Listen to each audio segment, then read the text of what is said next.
morning, everyone. I am Carrie Rosengana. I am the CEO of Capital Area Michigan Works, and I would like to welcome you to today's panel discussion regarding the impact of the pandemic on childcare.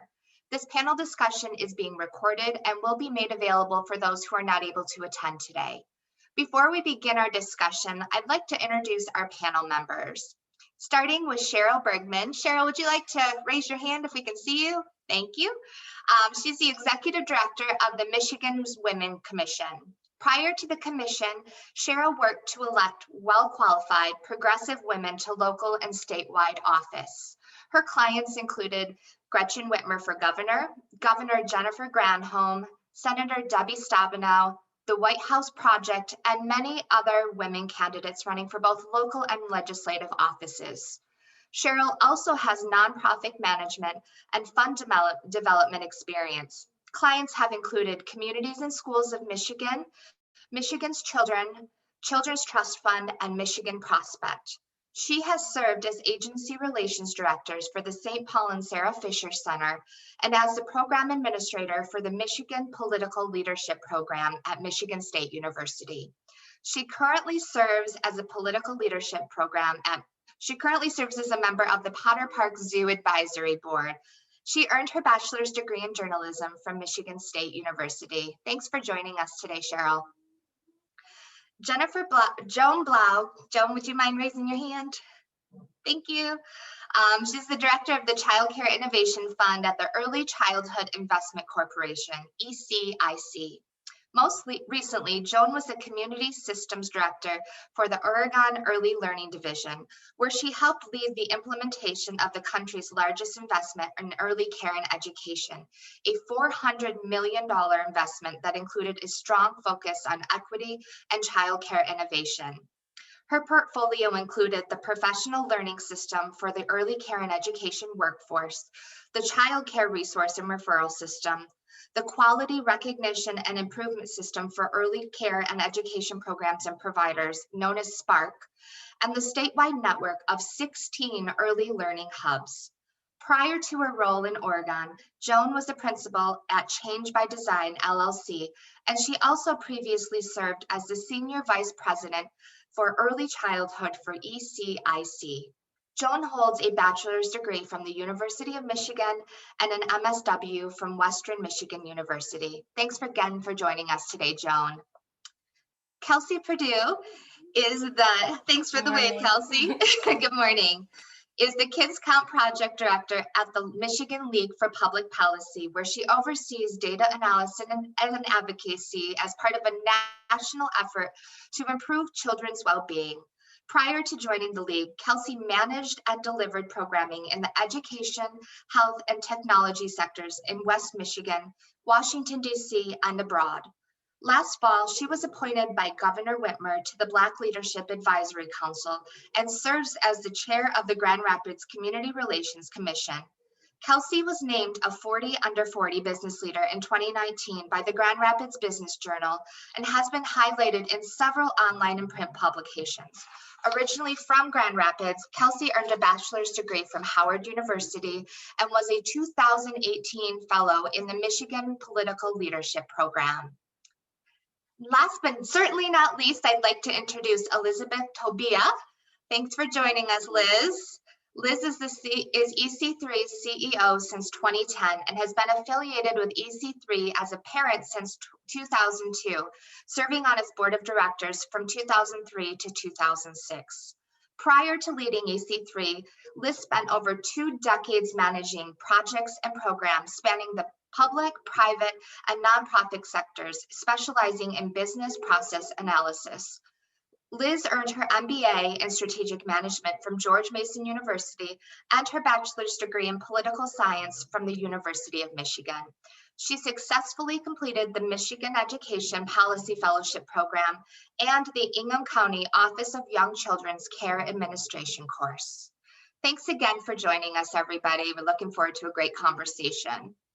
Today's discussion is part of a series of panels taking place throughout April in recognition of the Michigan Works Association's Workforce Advocacy Month. We hope to bring you an informative and spirited discussion today. So let's start today's discussion with a few questions for Kelsey, the Kids Count Directors for the Michigan League for Public Policy. Kelsey, as the pandemic persists, childcare remains a concern for Michigan's economy, as well as our childcare providers and the working families that they rely on. A recent report from the Michigan League for Public Policy entitled Childcare Financing Reform, a critical next step for Michigan families in the economy, shows the current financing system is not enough to support childcare providers, their parents or children, and unlike public school, is not funded by the state apart from inadequate subsidies for families with low wages. Can you tell us a little bit more about the findings from this really interesting report? Absolutely. Good morning, everyone. Thank you for having me for this really important conversation. So as you mentioned, this report really dives into our current system, and it outlines how our current financing model is not working for families nor for childcare businesses. We currently fund childcare through a combination of majority parent pay, but also through low wages for childcare providers, as well as childcare subsidies that you mentioned are quite frankly inadequate for family and for businesses. So during the pandemic, we have experienced both temporary and permanent closures of childcare businesses. And so there are talks now and certainly in the future of how do we stabilize this industry. But as this report outlines from a financial perspective, childcare businesses haven't been stable for a long time. And so really without new state investments and financial reform, they likely won't be after the pandemic.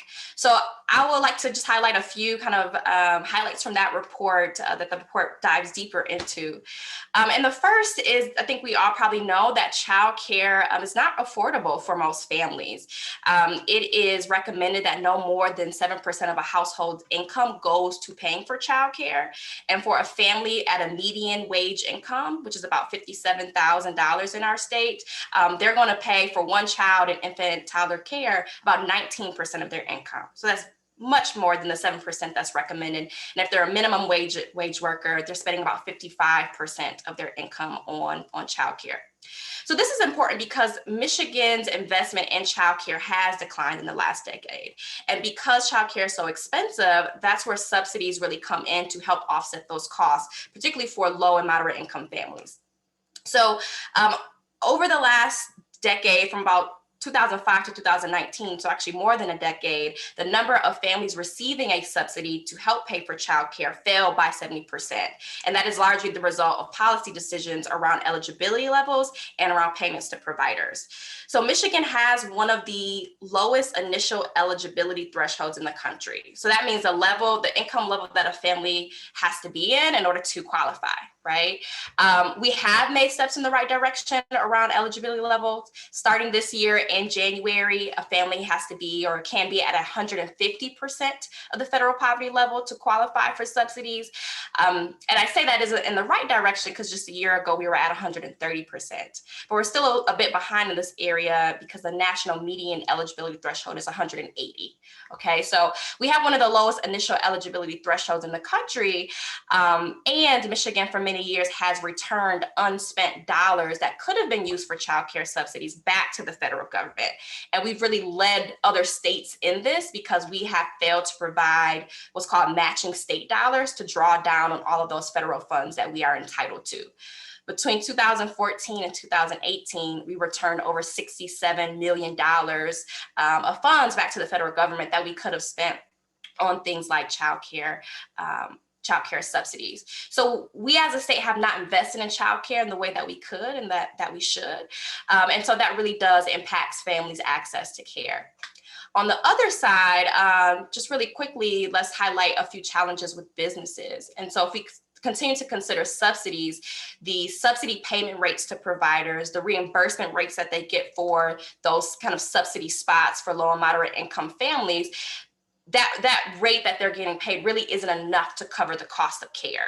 And so it really creates fiscal instability in a business. It disincentivizes providers from accepting subsidies, and it affects both the supply and quality of care that's available. And because our system is, our early childhood system is not considered a public good and parents are charged with paying, we already see that childcare options are often concentrated in areas of higher wealth because those parents' ability to pay is higher. And so again, that leaves low and moderate income families with fewer options. So we know that the current financing model isn't working for both families or for businesses. And so that's those are a few of the highlights that this report outlines in greater detail. It's really important information there and pretty staggering statistics of where there's some improvement areas. Absolutely. So the report also outlines some next steps for childcare in Michigan. Can you tell us a little bit about what those recommendations might look like? Absolutely. So the recommendations, the policy recommendations really stem from some of the challenges that I just outlined. So one main recommendation is to raise the pay for childcare providers, recognize the true cost of care, right? And so expanding contracts to recognize the higher cost of infant toddler care, for examples, and to allow payments that will provide fair wages for workers. That currently isn't happening. Our childcare providers, about half of them qualify for some sort of public assistance themselves because their wages are so low. And so by providing really fair pay, fair wages for really, really critical early learning services and childcare services will increase the supply and the quality of care and level the playing field of where that supply is concentrated, kind of to my earlier point around supply being concentrated in areas of higher wealth. So the first kind of big recommendation is for sure to raise pay for providers, but on the family side, to expand eligibility for parents. We at our 150% of the federal poverty level is our initial eligibility threshold. We think we should raise that to 185% of the federal poverty level to reach more families. And if we don't do this, we are really perpetuating problems for families who are working, but whose wages can't cover the high costs of childcare. And so they're forced out of the workplace or forced to work fewer hours.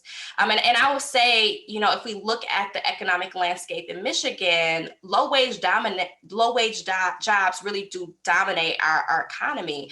The majority of Michigan jobs pay less than $20 an hour. And so this really is not just an isolated issue, but one that impacts not just low income families, but moderate income families and potentially even higher earning families.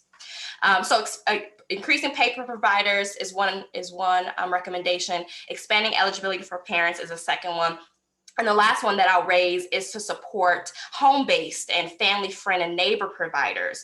Those providers face additional challenges in managing a home-based business on top of caring for children, everything from paperwork to professional development, quality improvement. So creating networks and shared service solutions can really increase those options for parents as well as quality and things like that. So, in general, a thriving childcare market in Michigan really will meet the needs of parents. It'll meet the needs of children. It'll support adequate wages for childcare providers, childcare professionals, and expand the supply, particularly for high quality infant and childcare. So those are a few of the recommendations that are highlighted in that report.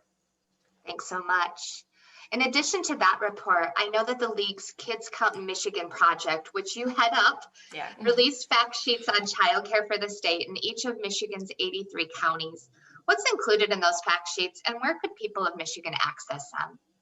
So these fact sheets are available for the entire state and for every single county, like you mentioned, and they have a lot of valuable data on the population of young children in your area, information on child care deserts, the cost of care in your area, subsidy information, how many providers are still open during the pandemic. So lots of valuable information that you can find on a more local level. You can find that on the Kids Count webpage on the League's website at mlpp.org. And you can follow the prompts to go to Kids Count in Michigan, and you'll see a link for the statewide profile as well as a profile for every county in the state.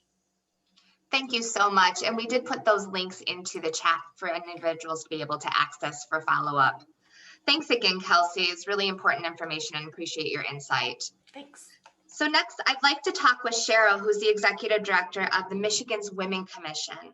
So Cheryl, I understand that the Michigan Women's Commission will be administering the Michigan Tri-Share Child Care Pilot Program.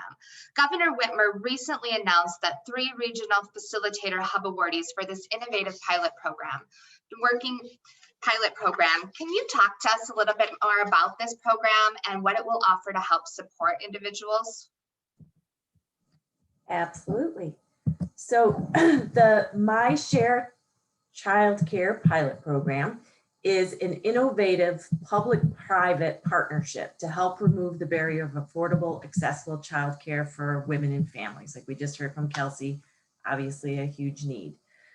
The commission, the Women's Commission, we were excited to hear about the idea from Representative Van Workum and the Grand Rapids Chamber. They had been working on this idea for a couple of years, and we are excited that we were able to announce the 3 pilot regions in mid-March, as you just mentioned, and we had our kickoff meeting with our pilot regions this week. So the pilot is underway.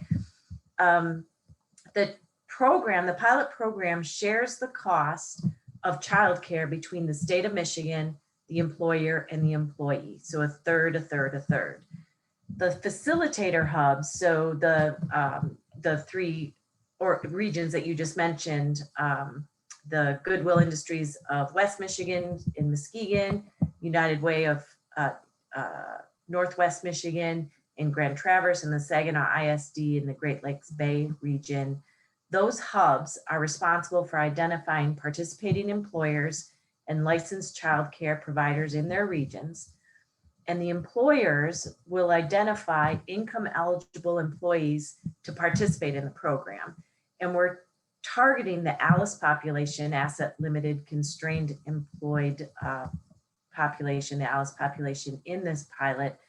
So we're asked, the eligibility for employees is that they make more than 150% of the federal poverty level and less than 250% of the poverty level. And the hubs will work with the employer, the employees to identify licensed childcare for employees' children, and they are responsible for collecting the payment from the employer, the employee in the state of Michigan, and will disperse those payments to the childcare providers. So that's the program in a nutshell. Thanks so much. Why is this pilot program so important? And if successful, what do you think the next steps will be? Sure. Well, for a lot of the reasons that Kelsey just outlined, the program is incredibly important. And from a women's perspective, commission perspective, in late 2019 and early 2020, the commission, along with Governor Whitmer, held conversations with women around our state to identify what their priorities are and to inform our initiatives going forward. And wherever we went, from Traverse City to Detroit, Grand Rapids to Flint, the women were telling us that economic security was their top priority. And affordable, accessible childcare was at the top of that list. And that was before the pandemic hit. And we know, and I'm sure all of you have heard, that the numbers nationally, et cetera, that women have been disproportionately affected by the pandemic. The Michigan Department of Technology Management and Budget, DTMB, partnered with LEO's Workforce Development Agency to create the Women in the Michigan Workforce Report. And the report was released at a Women's Commission event on March 24th, which happened to be Equal Pay Day. And I'll just share a few of those findings from the report with you. Since February 2020, 136,000 Michigan women have left the workforce entirely. When women-dominated industries have been particularly hard hit, so accommodation and food service, education, health services are the areas where most of the job loss has taken place, and that's where a majority of women hold positions in those industries. Unemployment for women in December 2020 was double what it was in pre-pandemic. And our hope is that Michigan Tri-Share program is an opportunity for employers to offer a benefit to their employees that will help retain current employees and attract new ones, that the pilot will offer Michigan families some relief on childcare costs and assist them to secure qualified, licensed childcare for their children, and it will offer some stability to childcare providers, ensuring that some of their available slots will be used and paid for. You know, we know that obviously that high quality, affordable childcare is critical to the success of Michigan's children, our families, and our economy.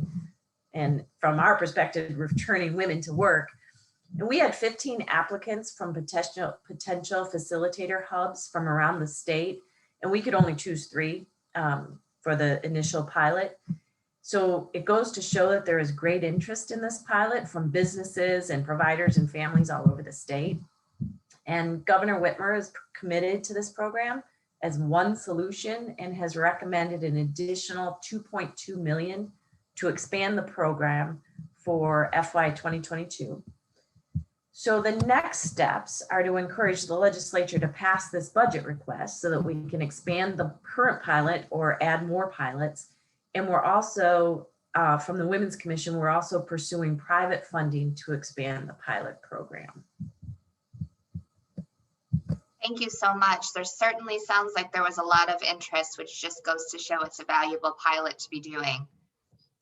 So next, I'm going to turn to Joan, who's the director of the Child Care Innovation Fund at the Early Childhood Investment Corporation. Joan, I understand that the Early Childhood Investment Corporation recently announced the creation of a Child Care Innovation Fund. Can you tell us a little bit more about this project?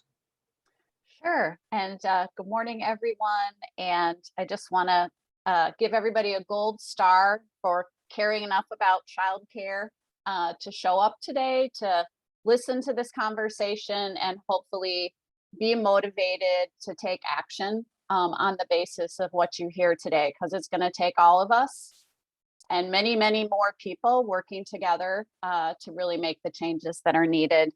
So the Investment Corporation is extremely grateful to the W.K. Kellogg Foundation for seeding the creation of the Child Care Innovation Fund.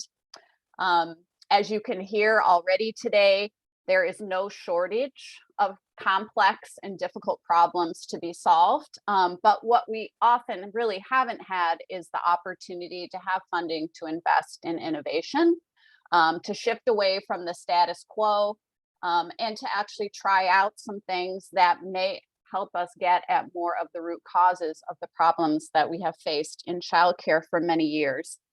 The Child Care Innovation Fund will invest in regional and community demonstration projects throughout Michigan that our intention is to benefit working families, childcare business owners, and early educators.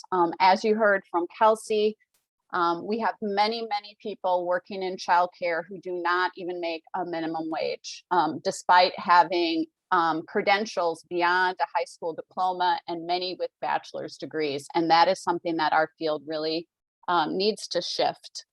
We anticipate funding projects that adapt solutions from other states or build on innovative efforts that are already underway in Michigan. There are a lot of really great ideas out there, and we hope to really help to lift some of those up. Some of the innovations that we anticipate we might see are things around stabilizing and strengthening existing childcare businesses. Most childcare businesses operate on razor thin, I need to put a big bold underline under that, razor thin margins. And there's more that we can do to help stabilize them. We really need to increase the supply of affordable, high quality childcare. And we need to focus on the development of demonstration projects in areas where we have things that are called childcare deserts, which you will see when you look at the wonderful fact sheets developed by the Kids Count and the Michigan League. You can see whether or not your county is a childcare desert, and that starts to give you a sense of the scope and scale of the problem that we are dealing with. As has already been said, and is probably the mastodon in the room, is we need to increase workforce compensation. We have incredibly dedicated, committed people working in early care and education in this country, and they deserve to make more than a living wage for the work they do every day on behalf of children and families. We want to have projects that engage employers in understanding and taking steps to address the childcare needs of their employees. And one of the things that is very promising that is happening in other states is increased collaboration between economic development entities and the childcare sector. Really understanding childcare as a part of essential community infrastructure that helps you have a vibrant economy. We would love to see some innovations associated with that. We expect to release applications, our initial applications in June, with our first round of funding to be awarded in September. And then we have additional Kellogg funds to distribute in 2022. I want to note that the Child Care Fund does welcome additional contributions from the public sector and additional private sector contributors, and that we have the infrastructure to ensure that dollars can and will be invested quickly. And we all know that that is a priority at this time. Thank you so much. I think that your mastodon in the room is a very accurate summation of some of the challenges that are being faced here. So in your opinion, why is this fund important and how will it support the reformation of childcare? Well, as I think we've already all laid out, the childcare sector was in trouble well before the pandemic. But what's happened during the pandemic is it's laid everything bare. And now more than ever, we have business leaders, we have this economic development folks, we have legislators, we have private funders, we certainly have families all being able to see maybe what was hidden from view before. And so the fund is important because it is going to allow us to really dig into some of the things that are just so difficult for childcare businesses. We just, through Think Babies Michigan, which is a collaborative effort between the Investment Corporation and other organizations in Michigan, held a childcare town hall last night. So my ears are still ringing from listening to the voices of our incredible childcare business owners and workforce in this state who have been showing up and keeping their doors open throughout this pandemic. And some of the things they said, I hope that this fund can help to address. They are struggling to recruit, hire, and retain well-qualified teachers and staff. Childcare workers and educators, as we know, 40% of them currently make wages low enough to qualify for public benefits. They talk to us about the burden on the families that they serve to pay for care. And I so appreciated all the empathy that they expressed about the families that they show up for and care for every day.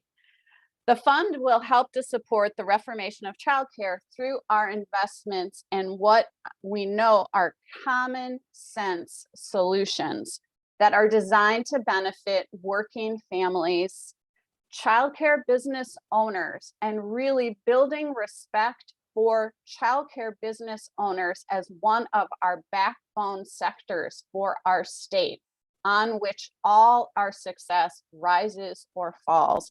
And certainly shining a light on the needs and gifts and dreams of teachers and supporting them to stay in the profession where we need them to be to support our babies and our toddlers and our preschoolers. Our focus is going to be on equitable strategies. And, you know, we have to address really big issues that are very complicated, like the racial wage gap that exists in childcare, the unique childcare supply needs of rural communities, and affordability for families, which is so difficult. We often talk about this issue and we say childcare is expensive, and it is, but education is expensive and ignorance is even more expensive. And part of what is the reality of childcare is almost 90% of childcare expenditures are on personnel. What's expensive is we want highly qualified people to support our children and families. So we want innovations that help us to do that. At the end of the initial 2 years of this initiative, we will publish a roadmap of shovel-ready solutions that are ready to be taken to scale. And as Kelsey reminded us, in the past, we've turned money back. We need to put a stake in the ground and say, never again. We've got to have ideas ready to go so that we know how to spend the money we have and to help make sure that we can have a strong childcare sector that meets the needs of working families. Thank you so much.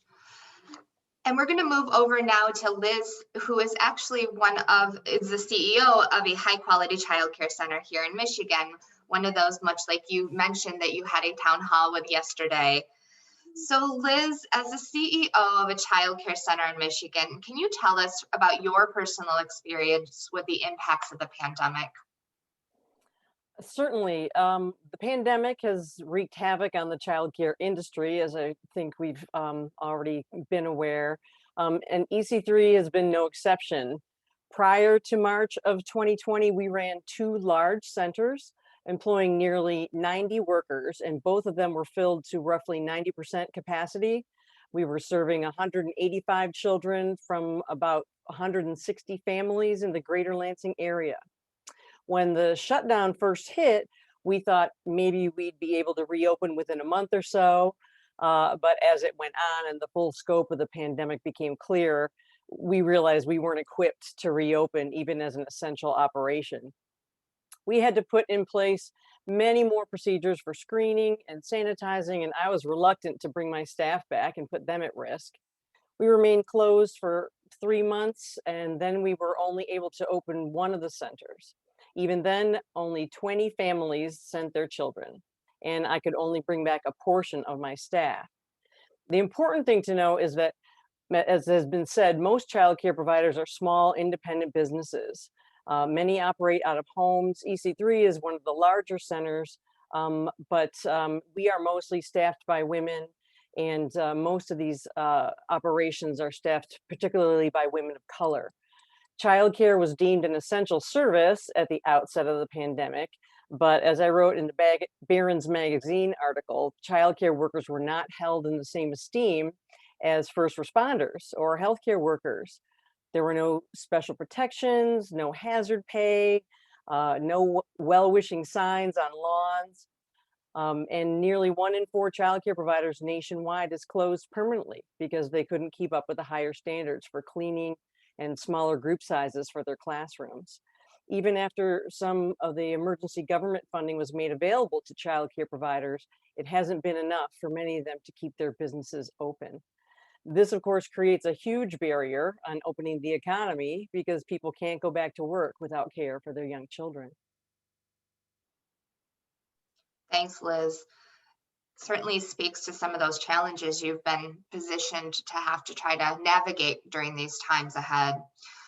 From your perspective as a CEO, what would you like to see the state do to make childcare more affordable?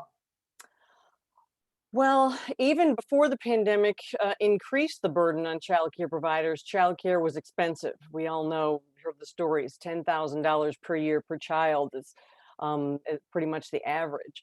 As we've heard, it's a highly regulated, incredibly labor-intensive field. Young children require much more individual attention than school-age children, and that means more teachers and caregivers are needed than in a K-12 school environment. Public policy has not kept pace with what we know to be true about brain development. The first 5 years of a child's life are by far the most important for learning, yet public education doesn't begin until kindergarten. Until we all acknowledge that high quality early education is fundamental in order to create a workforce that meets the needs of a thriving world economy, the burden of paying for it falls only on those who can afford it, leaving behind so many marginalized families whose children will never be able to catch up. So the pandemic has helped shed light on the problem. Funding through the various rescue packages at the federal level have been used to make grants to providers such as EC3. Parents have been able to offset some of their childcare expenses as well. Governor Whitmer has included an expansion of eligibility, as we've heard, for state funds to low and moderate income families. And then President Biden, too, has included relief for both childcare providers and families who need childcare.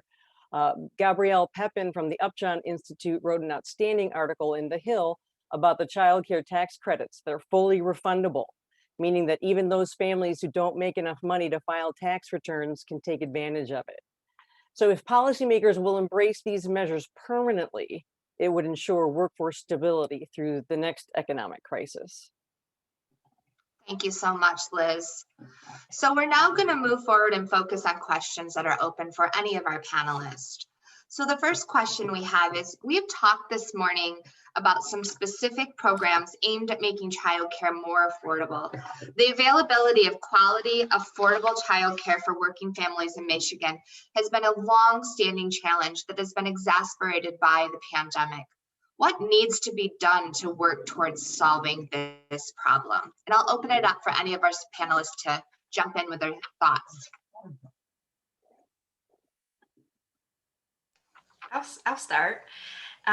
So this is kind of a piggyback off of what Liz, began to present around how we view childcare and really early learning, right? Because early learning is a really critical part of the learning continuum that we look at and we spend a lot of time thinking about for K-12, right? If we were to fund K-12 like we do childcare, which is mostly relying on parents' ability to pay, high costs, and paying professionals low wages, very few children will have access to that public education. And so, at the league, we are also, particularly knowing that we have a huge opportunity with these federal relief dollars, of how do we begin to not just support providers right now to get through these really hard times caused by the pandemic, but how do we create a fundamental shift in how we fund and view childcare, and how do we move it to being more of a public good like K-12 education? To kind of just touch a little bit on this unique opportunity with federal relief funds, we have 1.4 billion. That's billion with a B, coming into Michigan for childcare. Pre-COVID, we were working with a 217 million budget. 217 million versus 1.4 billion. So there's a huge opportunity, again, to think about what can we do for businesses right now, but how do we have a big vision moving forward and shift childcare to being a public good to really solve a lot of the problems that we're talking about today. Thanks so much. Any other thoughts? Yeah, I can add on. I think employers can continue to offer the flexibility to families that they have seen is so necessary during this pandemic. Allowing people to work from home or at different hours has been a godsend to those with young children, helping those people stay employed and productive somewhat. Employers could also seek out the public-private partnerships. Cheryl talked about the pilot programs going on right now. This could help offset the financial burden to workers with families. But primarily, we need to recognize that education from birth to age 5 is more important than everything in our current primary, secondary, and post-secondary system. Early learning needs to become part of the civic foundation of education, period. Thanks so much, Liz.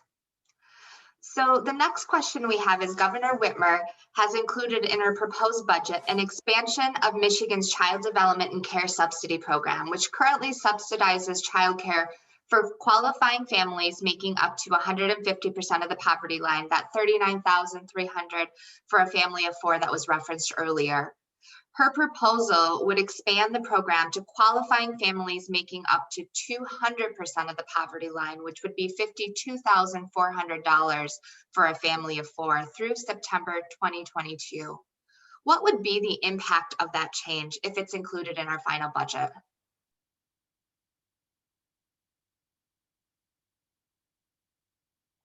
Well, I can start out.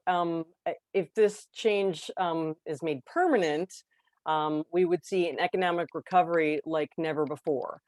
It would mean millions of people, many of them marginalized by decades of systemic racism, would be able to further their education and become part of the workforce to fuel some of the emerging sectors of the economy right here in Michigan. At the same time, their children will be gaining advantages to prepare them for success in life. Thank you, Liz. Any other thoughts?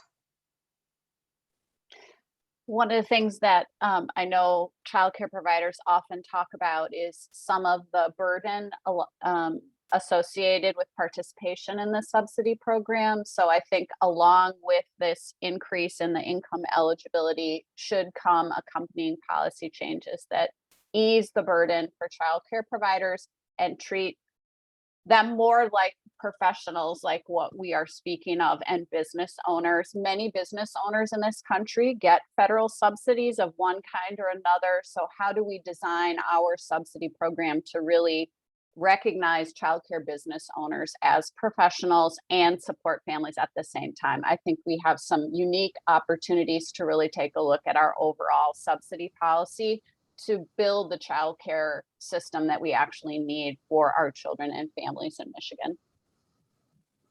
Thanks so much. So compounding the issue, oh, go ahead. Yeah, so thank you for that, Joan. I will add on the family side, just thinking about even if a family might qualify for a subsidy, they might not always have access to care still. So for example, looking at, does supply match need in terms of work hours? A lot of parents work evenings and weekends. Parents have children with special needs. Are our centers equipped for that? Are they being reimbursed, particularly if subsidies are involved, to handle those different work hours and be incentivized to provide them? There's not the information on how to apply and how to determine eligibility isn't always clear. And then one kind of, I think, lesser known fact and an unnecessary barrier really for families who might otherwise qualify is child support compliance. So Michigan policy requires that parents who live separate from the non-custodial parent file and be compliant with child support services, even if the parents have an informal arrangement that might work for them or another situation. So that's also an unnecessary barrier for families that qualify and that could benefit from access to care that might stop them. So on the business side, for sure, and on the family side, I think there's an opportunity to dig deeper into policies and practices to truly make sure that care is accessible and affordable for families. Perfect. So that's an excellent segue into our next question, which is compounding the issue of the affordability of childcare is the high number of childcare providers who have had to close their doors as a result of the pandemic. What do we think the long-term impacts of those closings will be? Well, I'll open it up again to anyone who'd like to jump in. Yeah, I'll just say that, like I stated from the Women in the Michigan Workforce report, 136,000 women in Michigan have dropped out entirely, so of the workforce. So there's an impact. And, it means too often, especially women, are staying home, and we need their talents in the workforce. This is an economic issue as much as getting more women into the workforce. So I'll just leave it at that. Yeah, and I was going to add, really the long-term effect depends on what the public policy response is. If this crisis is met with bold initiatives, including long-term funding and structural change in the education system, then we will see many new and stronger childcare options becoming available, perhaps even with employer partnerships. But if policymakers don't make fundamental changes in how early learning is regarded, the economy will continue to falter and more people will become marginalized. Worst of all, a whole generation of children will be set behind. And I agree. And I think Joan said, the pandemic, one good thing about the pandemic, has shown light on the childcare issues we've had and other issues, frankly, with women in the workforce. So that's a good thing. But, hopefully when things go back to normal, we have things in place and people don't just forget and we don't just revert back to status quo. So I'm so thankful that there's so many people on this call who are focused on this issue and pushing the public policy. And in our conversation, we have outlined some opportunities of how to use our federal relief funds. We've outlined some really big problems and some pretty straightforward solutions to those problems that I think everyone on this call who's invested in this work, we could use your advocacy in engaging with your elected officials, with your representatives, with your senator, and really letting them know that this is an economic issue, this is a business issue, this is a women's issue, this is a workforce issue, a family issue. I mean, the domino effect is massive. And so kind of lending your voice to why investing in early learning and childcare is important, I think could really help move the needle and make sure that there's enough public will to really translate into real policy decisions. That's really, really important to getting things done. If I could just briefly add on, I so agree with you, Kelsey, and all that's been said. And something that really came up last night and has come up as I've been talking to childcare providers associated with the startup of the fund is that many childcare providers, especially in rural communities, but certainly really in every situation, are kind of the backbone of their communities and their neighborhoods. And that many of them are multi-generational. If they've been in business, they may be serving children over generations in a family. And so I think another thing we risk is a continuing fraying of the threads of connection in our community with the loss of childcare provider businesses. And, as we are advocating for these funds and for policy change, we know that our elected representatives are elected to care about the places that they're from, and that these childcare businesses do more than just serve the children and families that enter them. They shop in their communities, they buy supplies, they have employees. They are a vital part of the community infrastructure, and we need to support them. To those that have closed, I would hazard to say, how could we get them to reopen their doors? What would it take? There's a lot of expertise we should not let ourselves lose. Thank you so much for that. So the last question we have is really directly tied to some communication that's already been brought up, which is that awareness that during the pandemic, we've had a large number of women who have left the workforce in Michigan, and many of them are because of childcare issues that they've had to decide to stay home. How do you think businesses and leaders in our state can encourage and support working women who may be having these challenges uniquely positioned with childcare? I can jump in on that one. So TriShare is one solution, or an innovative program that gets businesses in skin in the game, in the childcare game. And the Women's Commission is focused on, ensuring economic security for women of Michigan. They told us that's their priority, and to find ways to get women into the workforce and in higher wage jobs. And besides making sure that we have childcare that's affordable and accessible, we also need to focus on paid leave, pay equity, flexibility in the workplace. A lot of these things I think Joan or Liz was talking about. And we're also focused at the commission just having more women in leadership positions in business and elected positions, nonprofits, all across the board, because I think representation matters in moving a lot of these policy initiatives forward that are good for women, good for families, good for our economy.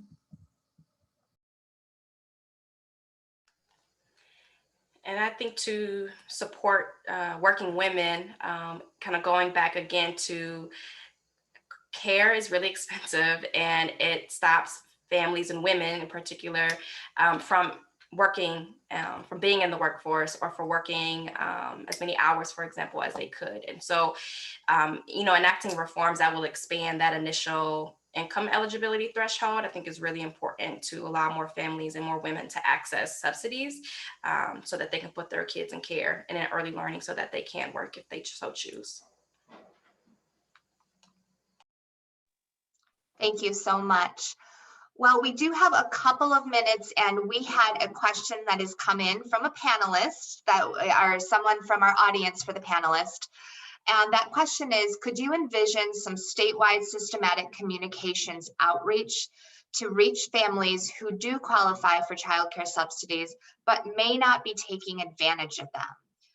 This individual said, I'm thinking working with employers to improve retention of workers, parents and mothers in particular who are leaving the workforce, and also adults who are looking to earn their high school equivalency, English as a second language families, and those working towards a credential in an in-demand field.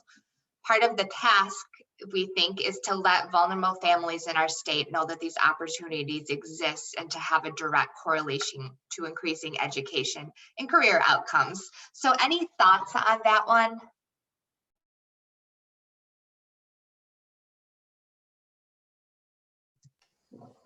You know, I can speak to this a little bit, that we do find that in talking to women around the state that it is kind of hard to find out what is offered to everybody. And Leo, the Labor and Economic Opportunity Department, the Poverty Task Force just released their report. And that was one of the recommendations, I know, was to streamline and figure out how to best get the information out to everyone in various different ways, employers, et cetera, on what's available to you at where you're at, you know, in your income eligibility, et cetera, what your circumstances are. So that was a recommendation of the Poverty Task Force. So I know there's some work being done on that at the state level. That's good to know. Another question we had from an attendee is, what is being done to assist healthcare workers in finding childcare, specifically those who may work 12-hour shifts?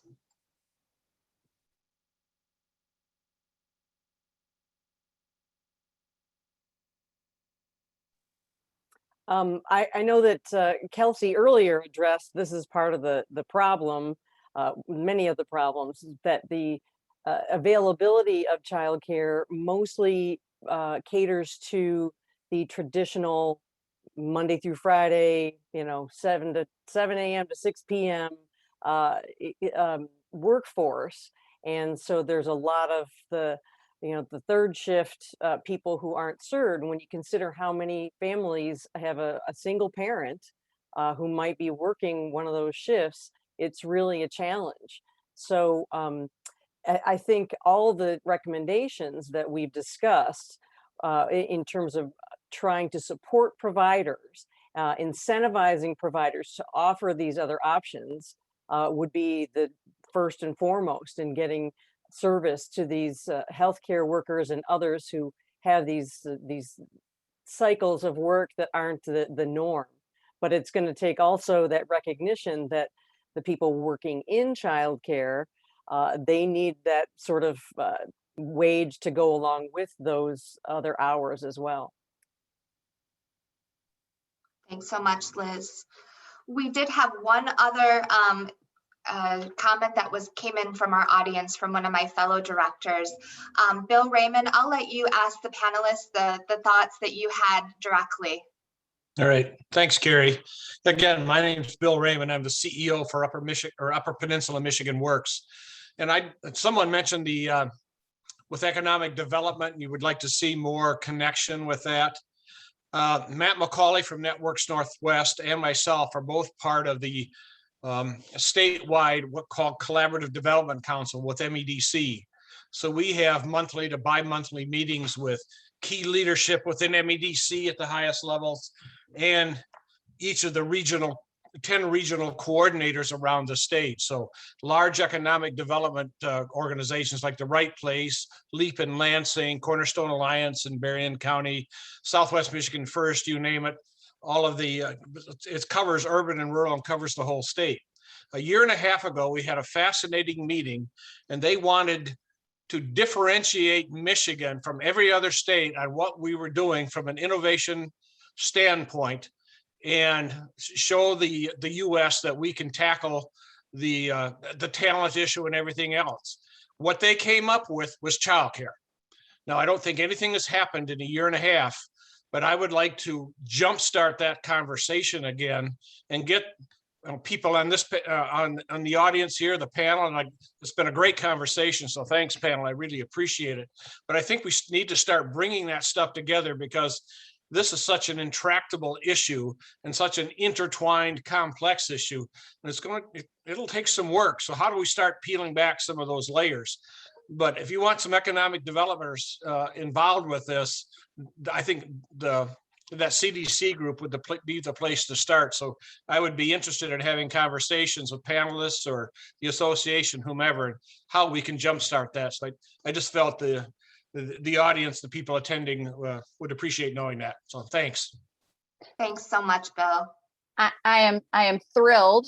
I got many stars to hear that, Bill. You know, I've been all over the economic development websites looking for evidence of a focus on childcare, and I haven't seen it anywhere yet. Right. And so I think when I will mention that the state of Virginia is leading an incredible effort around access to affordable, high quality childcare for all children by 2030. And the key leading partner is their state's economic development entity. So I do hope we'll have a follow-up conversation. I think there's a lot of important work that we could do together. And I think the Innovation Fund potentially would love to receive some grant requests to help seed some of those efforts in economic development entities in the state. Joan, are you with the League for Public Policy, or? I'm with the Early Childhood Investment Early Child. Corporation. Get that one. Can't keep them all straight there. I totally understand. Names and faces thing. Well, I can see from some of the comments coming in the chat that there's a lot of interest and appreciation for today's dialogue. So keeping in mind and being cognizant of the time and where we're at, I'd like to thank all of our panel members for the great discussion today. It really has been wonderful to hear your valuable input and your insight into this really complex topic that we have been addressing this morning. Do any of you have any final thoughts that you might like to share with our audience before we wrap up today? I'd just like to double down on the importance and the need for all of our voices in this conversation, particularly connecting what we see as problems and solutions to policymakers, to lawmakers, and hope that you all do take a moment to connect with your representative, your senator, around the importance of this issue. Share your personal story, either as a parent, as a professional, as a community member, concerned citizen in this space, and encourage them to really use particularly this $1.4 billion that we have available to invest in some of the ways that we outlined today. Yeah, and I wanted to add too that changing the conversation from not away from, but enlarging the conversation to include the fact that early learning is a critical component of the education system. And we shouldn't be looking at childcare as simply some place to warehouse children so that we can work. It needs to be something where we need to send our children to school at age 3, because that's how we are going to be competitive in the world economy. That's how we are going to meet the needs of a reemerging workforce for the 21st century. I just want to express my appreciation for what I'm feeling like is a willingness to kind of dig in and take this on. You know, this is one of the most complicated problems we face in our country and in our state. And it really will take everyone's efforts. And I also think it would be really important for us to get more families of young children involved in these conversations and talking about what they really want to have available to them for their children. And I guess the last thing I would say is the early childhood field has decades of research of the impact of the work that we do. And if we really want to ever get away from the downstream problems that we spend so much money on, we have to move upstream to infants and toddlers and preschoolers and supporting them to be successful, healthy, and well cared for from the time they are born.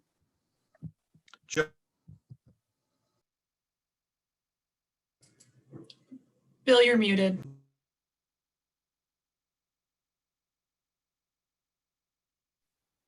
Cheryl, did you have any thoughts that you'd like to leave the audience with?